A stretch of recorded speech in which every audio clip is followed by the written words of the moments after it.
Hello and shalom. This is Jay Rivka Sulan, founder and executive director of Ancient Roots Israel. Ancient Roots Israel is the first international herbal conference and community in Israel. We will be having a speakers panel in lieu of our conference this month on January 28th. More details to follow. Today we're out in the wild weed garden behind me. And I want to show you a plant that's I just saw the very first flower on it, and I was waiting for it to show it to you to help you identify it. This one is a Lamium known as Henbit, which is in the mint family. So let me go ahead and turn the camera. Okay, so here we are. So many things growing, but oh my gosh, I spotted one and let's see if you can spot it. Boom. Okay. The color of the flower on this plant has been described as a certain shade of pink. To me, it looks purple, but if you look really closely at this one coming in, it actually does look really pink.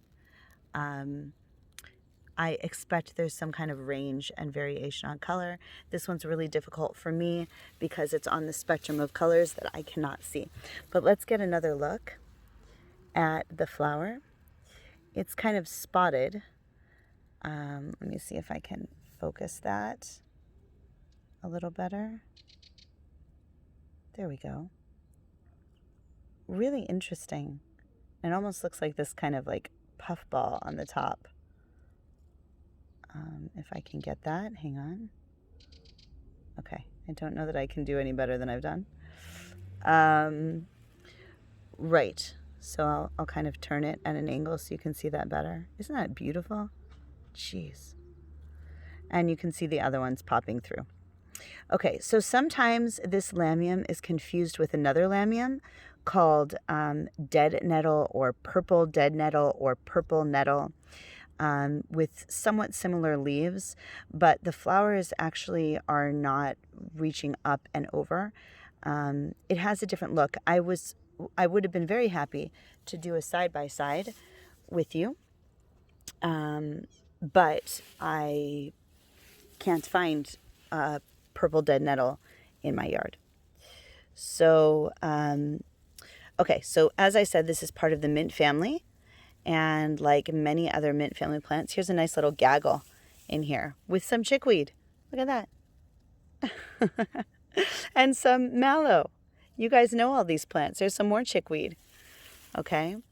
So anyway, the flavor of this is edible, and it's called henbit because the hens and chickens and birds had a penchant for it. They seem to be eating a lot of it. It's edible to humans as well. You can eat every part of it.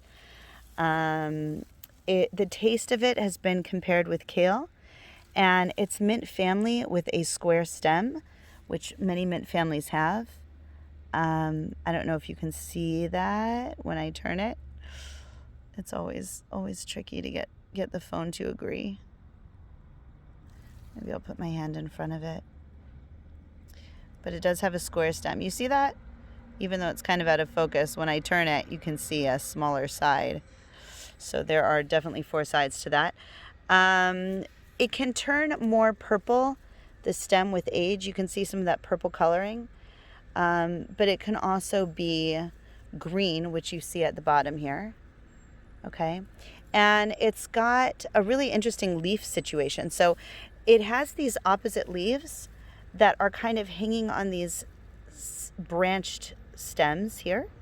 Do you see that? Lower down on the plant. Remember we talked about in the chicory video how the leaves can look really different as you move up the plant. But anyway, the top leaves, and this is a keynote, clasp the stem right here. Oh, camera focus. Can you see that? They're not hanging. They're not hanging on these stems that I'm wiggling with my finger down there. Okay, it's really just clasped the stem, even though my phone doesn't want to show you. And of course the flowers kind of reach up and over the plant. Yeah, all parts are edible. It's spread by seed. I think each plant can give up to 2,000 seeds or something crazy like that. Don't quote me on that, but that's from memory. And it has a shallow taproot, I believe. But if any of this plant is kind of resting on the dirt, it can also start to sprout a new one, to sprout again, and they can grow from the nodules. It's really high in iron. It doesn't have much of a taste or flavor, which makes it unusual for a mint. I wish I could.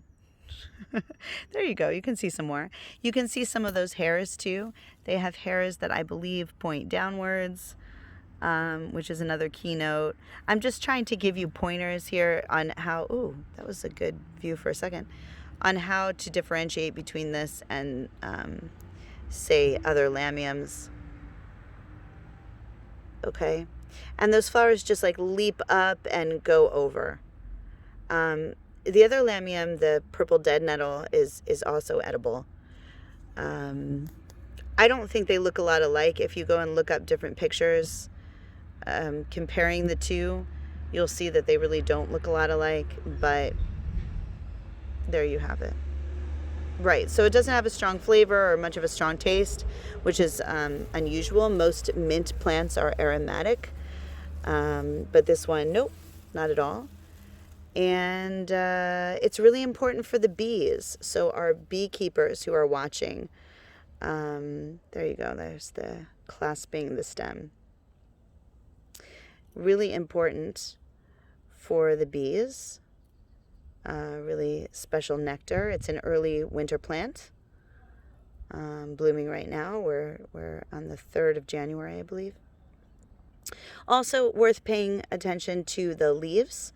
They have these, they're toothed, but it's rounded toothed leaves.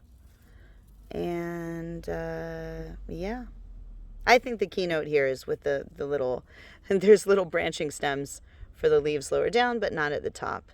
It just makes it easy to identify. So for me, here's another one, getting ready to bloom. And you'll see them growing just like you do here among some of the plants, like mallows and chickweeds. They'll be coming up at the same time. Anyway, I hope you enjoyed our plant walk today. And we will be seeing you again next week, same time, same place. If you'd like to learn more about Ancient Roots Israel, please go to ancientrootsisrael.com. Again, that's ancientrootsisrael.com. Thanks a lot. Take care. Bye.